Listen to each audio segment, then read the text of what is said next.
हर हर महादेव। स्वागत है आपका मेरे यूट्यूब चैनल अटल पथ 74 फ्रेंड। जैसा कि मैंने आपको बताया था कि ये संकल्प मैंने क्यों लिया, तो आज सेकंड पार्ट है। और मैंने इससे पहले फर्स्ट पार्ट डाला है, आप उसको जाके देखिएगा। तो वहाँ मैंने बताया कि मैंने मेरे पापा जी के साथ क्या क्या किया, और वो वीडियो काफ़ी लंबा हो रहा था, इसलिए मुझे रोकना पड़ा। अगर आज भी वैसे तो आज हो जाना चाहिए, लेकिन अगर मुझे लगा कि आज ज़्यादा लंबा होगा तो फिर मैं इसको थर्ड पार्ट में, वरना आज ही मैं इसे कंप्लीट कर दूँगा। तो फ्रेंड्स, हमें सच में कभी नहीं लगा कि हमें एक दिन वो घर छोड़ना पड़ेगा, क्योंकि जिस घर में हम बड़े हुए, ये सब किया, दिन रात कभी भी, और सबसे ज़्यादा तो रेलवे स्टेशन पास था, तो जब मर्जी होता था ट्रेन, कभी भी रात बेरात कभी भी हम अपने घर में इजी आ जाते थे। काफ़ी पास था रेलवे स्टेशन, और जब मन होता था वहाँ से चले जाते थे, आ जाते थे। रेलवे की किसी भी ट्रेन में हम लोग क्योंकि पापा जी को पास मिलता था, तो हम लोग रेलवे की जैसे प्रीमियम गाड़ी में छोड़कर, राजधानी, शताब्दी, ये सारी गाड़ियाँ छोड़कर बाकी जितनी भी गाड़ियाँ थी, तो पापा जी को एक रूट पास मिलता था, हावड़ा से दिल्ली, जम्मू तवी, इस तरीके से। तो उसमें क्या था कि हम उस रूट पर हम किसी भी गाड़ी में चढ़ सकते थे, सिवाय राजधानी शताब्दी को छोड़कर। तो आराम से चढ़ जाना, फिर जैसे टीटी स्टाफ वगैरह दिखते थे तो उनको नमस्ते करना, सर नमस्ते, हम स्टाफ हैं या हम रेलवे के मतलब बच्चे हैं। तो ये सारी चीज़ें तो बड़ा अच्छा लगता था, मतलब एक अपनापन सा लगता था। जब हम लोग नमस्ते करते थे तो वो भी सामने से नमस्ते करते थे, और हमारा स्टाफ बोल देना ही काफ़ी होता था। इसके बाद तो वो हमसे पूछते भी नहीं थे कि मतलब क्या, क्योंकि वो भी जानते थे कि टिकट वाला तो कभी नमस्ते करेगा नहीं, या बहुत कम टिकट वाले लोग होते हैं जो टीसी से नमस्ते करते हैं, चीज़ें करते हैं। लेकिन हमें हमारे पापा जी ने बचपन से सिखाया था कि जब भी ट्रेन में चढ़ो तो हमेशा जैसे ही टीटी सर मिलें, या मैंने मेरे पापा जी को भी देखा था, वो भी बड़े बाबू नमस्ते करते थे, तो वही चीज़ मेरे अंदर भी थोड़ा आ गया था। हालांकि मैं थोड़ा गलत था, मैं भी बड़े बाबू नमस्ते कर देता था और स्टाफ बोल देता था, और ये सारी चीज़ें। तो इन सब में मतलब मैं इतना खो गया था, मतलब इतना मुझे ये सब चीज़ें इतनी अच्छी लगने लगी थी कि बस मैं बता नहीं सकता हूँ। इन सब चीज़ों से मैं बिल्कुल जुड़ सा गया था, एक परिवार की तरह, कि वहाँ भी मतलब रेलवे स्टाफ चीज़ें, तो मुझे बहुत अच्छा लगता था, मैं सच बता रहा हूँ। और शायद इसीलिए मैं इस चीज़ को मैं निकाल भी नहीं पाया अपने अंदर से। और रेलवे के लिए मेरे दिल में क्या है, मैं नहीं बता सकता कि रेलवे के लिए मेरे दिल में क्या है। और ये चीज़ मैं खुद रेलवे को भी नहीं बता सकता हूँ, सच बताऊँ तो। और लेकिन मुझे नौकरी से ज़्यादा लगता था कि नौकरी मिले, मैं झूठ नहीं बोलूँगा, लगता था कि नौकरी मिले। बट अब सच बताऊँ तो लगता है कि नहीं, नौकरी से ज़्यादा तो रेलवे को मैं बाहर से फ्री हेल्प कर पाऊँ तो ज़्यादा अच्छा है। क्योंकि नौकरी में क्या होता है, इंसान बन जाता है। अब मेरी मान लीजिए 9 से 5 की ड्यूटी है, या सुबह 8 से 8 की ड्यूटी है, तो मैं क्या उस नौकरी में बंध जाऊंगा? उतना टाइम मुझे रेलवे को देना ही देना है। अब उसके बाद अगर मेरे पास टाइम बचता है तो मैं रेलवे के लिए सोचूं नहीं, तो फिर या तो परिवार देखूं, खुद की चीज़ें देखूं, रिश्ते नाते संभालूं, मैं क्या करूं? तो मुझे, सच बता रहा हूं फ्रेंड्स, मुझे ये लगा कि मैं रेलवे को जितना ज़्यादा मैं फ्रीली बाहर से सपोर्ट कर सकता हूं, क्योंकि करना मुझे रेलवे को सपोर्ट है, उसके अंदर से भ्रष्टाचार हटाना है, उसके अंदर उसको बाहर से मजबूत करना है, उसको चारों तरफ से सेफ करना है, सुरक्षित करना है। तो उसके लिए ज़रूरी थोड़ी ना है कि मैं नौकरी करूं। वो तो मैं उसको बाहर से ऐसे भी सपोर्ट कर सकता हूं, जब मुझे आपका सपोर्ट मिलेगा, हमें यूट्यूब से पूरा सपोर्ट मिलेगा, तो जब मुझे उसको तो मैं किसी भी तरीके से सपोर्ट कर सकता हूं। तो और मेरा लक्ष्य रेलवे की सेवा करना है, ना कि एक नौकरी में बंध जाना। हाँ, मन में होता है कि एक स्पेशल ऑफिसर बन जाऊं, जो कि नौकरी ना हो, एक स्पेशल ऑफिसर। देखिए, एक स्पेशल ऑफिसर होना और एक नौकरी होना, दोनों में थोड़ा फ़र्क है। ये स्पेशल ऑफिसर ऐसा है कि ये मतलब इसके ऊपर कोई वो नहीं होगा, कोई दबाव, कोई चीज़ें नहीं होंगी कि नहीं तुम्हें ये करना है और इतने टाइम में, ये सारी चीज़ें नहीं होंगी। ये बिल्कुल फ्रीली बंदा होगा। ये जब जहाँ जैसे किसी भी विभाग में घुस के चुपचाप से किसी को ये, लेकिन कुछ ही बंदे होने चाहिए।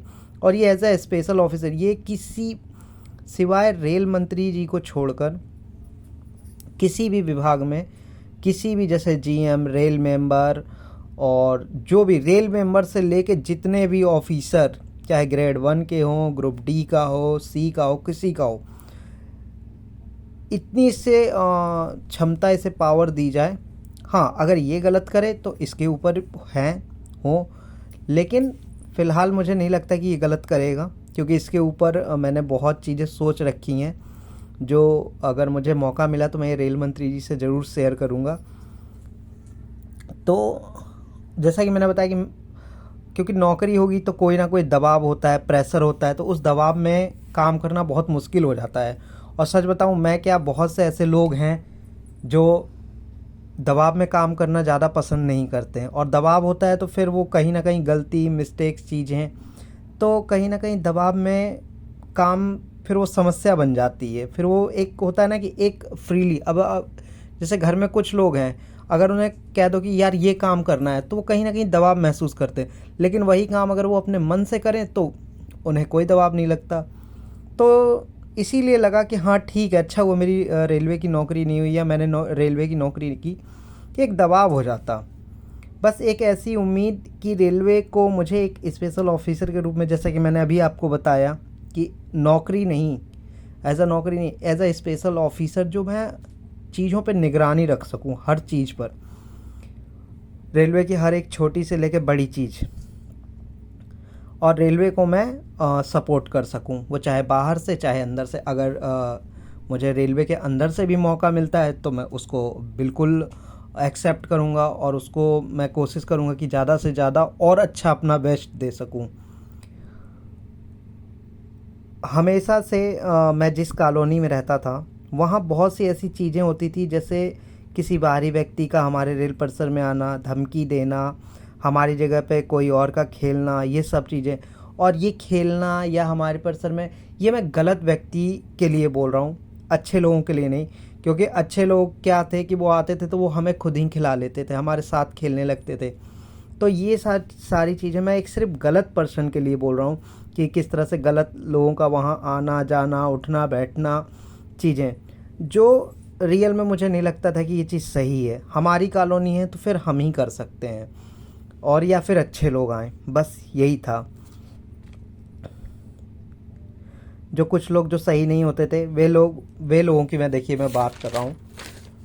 और ये सोच मेरी जगह को नहीं, मतलब रेलवे कॉलोनी कोई एक जगह तो नहीं थी, बहुत जगह होती थी, बहुत जगह, कानपुर में, इटावा, टुंडला, फिरोजाबाद, हर जगह रेलवे कॉलोनी है। तो जब मेरी कॉलोनी में घटना घटी, तो मैंने सिर्फ मेरी कॉलोनी के लिए नहीं, मैंने रेलवे में जितनी भी कॉलोनी है उनके लिए सोचा कि रेलवे बस ये है कि थोड़ा सा ये सेफ्टी नहीं कर पाती है। और जैसा कि मैंने हर वीडियो में एक ही बात बोली है कि बस एक बजट, इसी वजह से वो पूरी सेफ्टी, वो इतना ज़्यादा खर्चा, वो इतनी ज़्यादा चीज़ें नहीं कर पाती है, क्योंकि उस हर चीज़ के लिए रेलवे एक बजट निकालता है। तो आप सोचिए, अगर वो छोटी छोटी चीज़ों पे अगर वो खर्चा करेगी तो फिर उसकी अपनी जो बड़ी चीज़ें हैं वो कैसे। तो फिर यही लगता है कि नहीं यार, इसको बाहर से सपोर्ट करें तो ये अपनी छोटी छोटी चीज़ों को भी देख सकती है। अब एक सोचिए, एक कॉलोनी है, जैसे मानिए एक कॉलोनी है, और इस कॉलोनी के 2 गेट दे दी जाए, एक एंट्री एक एग्ज़िट। तो आप खुद सोचिए, क्या यहाँ 2 लोगों को नौकरी नहीं मिल सकती है कम पैसों में? तो वो 2 बंदों को नौकरी, सबसे बड़ी बात तो नौकरी मिलना एक हो जाएगा, और होगा कि थोड़े कम पैसे मिलेंगे, लेकिन कम से कम कहीं भटकने से, कुछ गलत करने से तो अच्छा है। और वो बंद रेलवे कॉलोनी होगी तो लोगों को आने में भी डर होगा, तो सिर्फ रेल परिसर का आदमी आएगा जाएगा, कोई थर्ड पर्सन नहीं आएगा, कोई गलत तरीके से एंट्री नहीं कर सकता है। तो कहीं ना कहीं मुझे ये लगता है कि नहीं, ये सारी चीज़ें, अब रेलवे के पास इतना बजट नहीं है कि वो पहले ये करे, फिर 2 आदमी की पगार बढ़ाए, फिर अपने लिए। इतना होता तो रेल पहले से कर लेती, फिर मैं ये वीडियो ही क्यों बनाता। तो ये सारी चीज़ें थीं कि नहीं इतना होना चाहिए। तो ये लगता है। साथ ही ऐसी और भी रेलवे का, जैसे मैंने अभी आपको बताया, यही सब सोचता था। तो मुझे लगा कि रेल को इस ओर ध्यान देना चाहिए, जैसा कि अभी मैंने आपको बताया। लेकिन ये सारी चीज़ें देखिए मैं आपको बता ही चुका हूँ कि बजट है, इतनी छोटी छोटी बातों को तो, और अधिकांश पैसा देखिए मैंने बोला ना कि और देश के खर्चों में चला जाता है, और जो बचता है उसमें रेलवे का अपना खर्चा होता है। अगर मैं कुल मिलाकर ये बात की, अगर हम रेलवे को बाहर से सपोर्ट करें तो रेलवे को मजबूत कर सकते हैं हम सब मिलकर। सिवाय मेरे, ये तो मेरा संकल्प है और मुझे आप सबका साथ और सबका सपोर्ट चाहिए। कुछ बातें, सबसे पहले कि रेलवे के अंदर सेफ्टी होना बहुत ज़रूरी है। ये चीज़ें मैं बचपन से ही, और मैंने जैसे अभी आपको अपनी वीडियो में बताया भी कि सबसे ज़्यादा समस्या क्या है सेफ्टी को लेके, किसी का भी बाहरी व्यक्ति का आ जाना। और ये मैं एक रेल कॉलोनी की ही बात नहीं कर रहा हूँ, मैं रेलवे के अंदर भी बात कर रहा हूँ। जो ट्रेन चलती है रेल, उसके अंदर भी बात कर रहा हूँ, और रेलवे कॉलोनी के अंदर भी बात कर रहा हूँ। ये मैं दोनों के अंदर बात कर रहा हूँ कि रेलवे में सबसे ज़्यादा सेफ्टी होना बहुत ज़्यादा ज़रूरी है, ताकि कोई भी व्यक्ति कुछ गलत करने से पहले डरे और गलत एंट्री से डरे। तो ये सारी चीज़ें होनी चाहिए, और ये बहुत ज़्यादा ज़रूरी है, इस ओर ध्यान देना। फिर एक रेलवे में एक चीज़ और चलती है सफाई को लेके, बहुत ज़्यादा। अभी तो ठीक है थोड़ा स्टेशन या चीज़ें, लेकिन अभी भी आप जाइए ट्रेनों के अंदर आपको गंदगी मिल जाती है, चीज़ें हैं। और बहुत ज़्यादा ज़रूरी है कि सेफ्टी और सफाई, और बहुत सी ऐसी चीज़ें जो रेलवे को ज़रूरी तो हैं, लेकिन अपनी बजट की वजह से, जैसा कि हर बार एक ही बात पे अटक जाती है गाड़ी, कि जैसा कि बजट की वजह से रेल पूरी तरीके से ये सारी चीज़ें नहीं देख पाता है, नहीं ध्यान कर पाता है या नहीं कर पाता है। और अगर जैसे एक होता है कि चलो ठीक है, एक थोड़ा सा एक्स्ट्रा बजट वो निकाल के चले और कुछ करे, तो सच बताऊं अगर कुछ अच्छा भी करता है ना, तो उसे अंदर से लूटने वाले इतने लोग हैं कि कुछ लोग रेलवे को सिर्फ रेलवे की नौकरी की नज़र से देखते हैं। उनके लिए रेलवे कोई फैमिली नहीं है, कोई परिवार नहीं, कोई अटैचमेंट नहीं है। तो ऐसे लोग कुछ भी गलत करने, कुछ लोग पेंट ही चुरा लेते हैं, कुछ लोग रेलवे का कुछ भी मतलब होता है। रेलवे के पास तो बहुत ऐसी चीज़ें हैं जो पता भी नहीं चलता है और लोग उसको चुरा लेते हैं, चीज़ें हैं। बाहरी लोग भी क्या करते हैं कि कुछ भी रेलवे का इधर उधर लोहा थोड़ा बहुत देखा, उसको पार कर दिया। तो उनके लिए रेल एक फैमिली नहीं है, वो एक ऐसी जगह है जहाँ पे उन्हें ऊपरी इनकम मिल रहा है आराम से। तो ऐसे लोग हैं। कुछ बाबू लोग हैं जो और लोगों को परेशान करते हैं, वो वैसे रुपए बनाते हैं, कुछ चोरी से रुपए बनाते हैं। तो मेरे कहने का मतलब कि उनके लिए ये रेल नहीं है, सिवाय एक ऐसा है कि बस हाँ उनकी नौकरी कट गई, उनकी नौकरी हो गई, बस ये चीज़ है। और काफ़ी कुछ है कि उसे अंदर से लूटने वाले इतने लोग हैं कि वो चाहकर भी अच्छा नहीं कर सकता। भाई अगर आपको कोई अंदर ही अंदर लूटेगा तो आप कहाँ से कितना अच्छा कर लेंगे। और हर व्यक्ति का एक अपना बजट होता है। अगर मान लीजिए वो थोड़ा सा, चलो इस महीने हम ये चीज़ नहीं लाएंगे लेकिन इसके बदले हम कुछ लाएंगे, लेकिन पता चला कि उसकी जगह हमारे 200 रुपये ही गायब हो गए या कुछ, तो फिर वो कहीं ना कहीं आप भी समझते हैं इस चीज़ को लेकर। तब मुझे ऐसा लगा कि अगर मैं एक स्पेशल ऑफिसर होता तो ये सब सही करता रेल के लिए। तब एक विचार आता है कि नहीं यार, अगर एक स्पेशल ऑफिसर हो और ये बात पूरे रेलवे में ना पता हो कि नहीं यही बंदा स्पेशल ऑफिसर है, तो वो काफ़ी हद तक ये सारी चीज़ें कर सकता है। और अगर आदमी कहे कि वो खुद भी करप्ट है या चीज़ें हैं, तो उसके लिए मैंने एक बहुत अच्छी थीम रखी है। लेकिन ये थीम मैं सिर्फ रेल मंत्री जी को बताऊंगा, आप लोगों से भी शेयर नहीं करूंगा। और अगर मुझे मौका मिलता है तो मैं ज़रूर रेल मंत्री जी को बताऊंगा। बस मेरी अब यही संकल्प या आशा जो समझ लीजिए आपकी, कि मुझे रेलवे को बहुत अच्छी स्थिति में लाना और रेलवे को बाहर से मजबूत करना है, लेकिन लेकिन लेकिन आपके साथ मिलकर, क्योंकि बिना आपके सपोर्ट के तो मुश्किल है। इसलिए आज मौका मिला तो आज सही, बस आप सबका सपोर्ट चाहता हूँ। एक चीज़ बचपन से ही, जैसे ट्रेन हादसा सुनता आ रहा था या आ रहा हूँ, कि बचपन से ही क्या कि ये ट्रेन पलट गई, अभी इधर भी बहुत हादसे हुए थे। तो कहने का मतलब है कि इसको लेकर क्या होता था कि मेरी तो हमेशा लड़ाई हो जाती थी, मेरी फैमिली से, दोस्तों से, चीज़ों से हो जाती थी। ये छोटे की बात है, अभी की नहीं।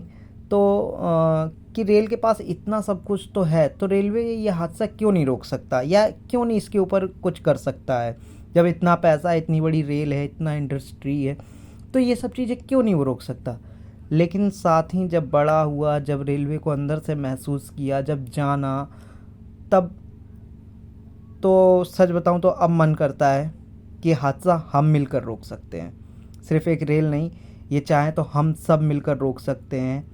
और इसलिए मैंने इस संकल्प के साथ मैं ये उतरा हूँ कि अगर ये हादसा हम भी मिलकर रोक सकते हैं, हम रेलवे को बाहर से सपोर्ट कर सकते हैं।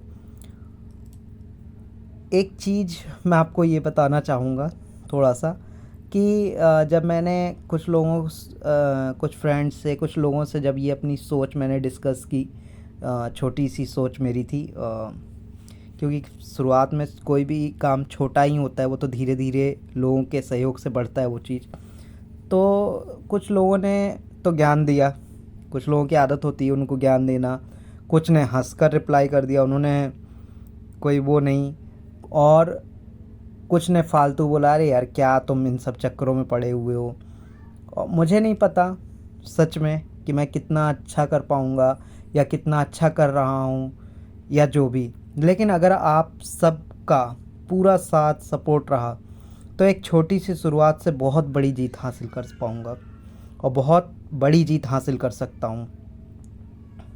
कितने लोगों ने मुझे ये सपना देखने से भी मना किया था, बहुत से लोग, नहीं कि अरे यार क्या तुम छोड़ो ये सब चीज़ें, लेकिन सच बताऊं, सपना सपना होता है, बस पूरा करना है, लेकिन आप सबके साथ, अब आप सबके साथ से। क्योंकि जब हमारे देश में एक चाय वाले को हम सब मिलकर इतना सपोर्ट कर सकते हैं, तो क्या आप सब मुझे नहीं कर सकते सपोर्ट।